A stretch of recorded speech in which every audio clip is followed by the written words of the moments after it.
Today I'm going to talk about finishing off a piece of lace.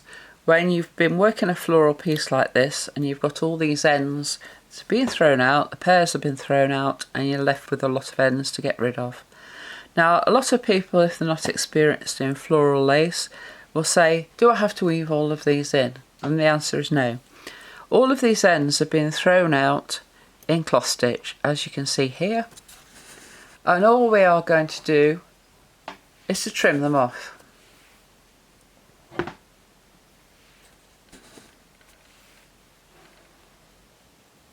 So we're going to trim these off one at a time. So I'm just moving all of the ends back out of the way so that we can see where we're going to be working. So having moved all the ends out of the way so we can see where we're going to be working, we're going to take an individual thread and we're going to trim it off. Now for this, there are many different types of scissors. I'll just zoom out so I can show you the two types of scissors here. You want a pair of scissors that is very pointed at the end and very sharp right to the point to be able to do this successfully. This pair is one of my favourite pairs for doing this with. They are a Japanese pair, I'm not sure what the make is.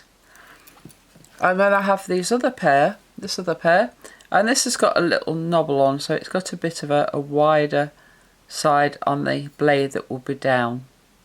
Again, sharp to the point. Sometimes you can get them with the blades that are slightly curved. You may prefer those so that you can actually get in at the lace when you've got a lot of pins still left in the pillow. Whichever it is, they must be sharp at the point.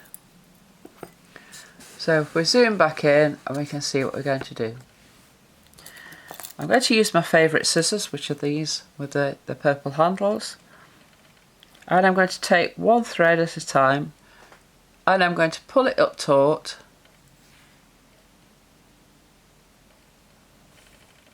I'll pull it up taut. The lace is still on the pillow, the tension is still on around this area. I'm going to put the scissors on above where I'm going to cut it. I'm going to move the others out of the way first. Put the scissors astride the thread. Take it down to the pillow with the thread under tension at the point and snip.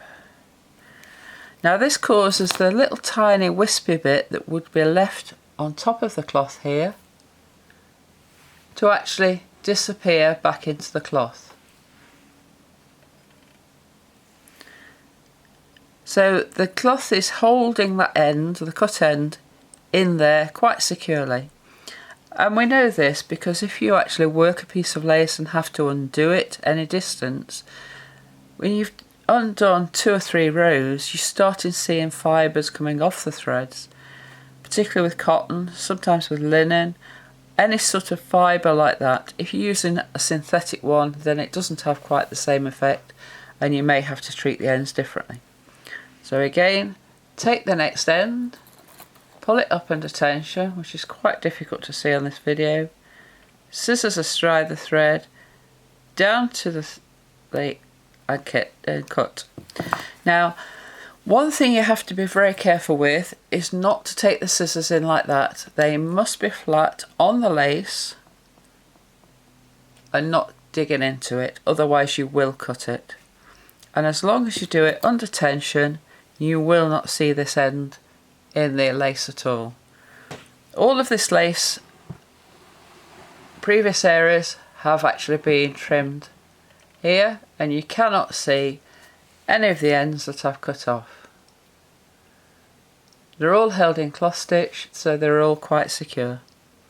So I hope that's been helpful. If it has, give me a thumbs up, comment if there's anything you would like to see, and I'll get back to making more videos again soon.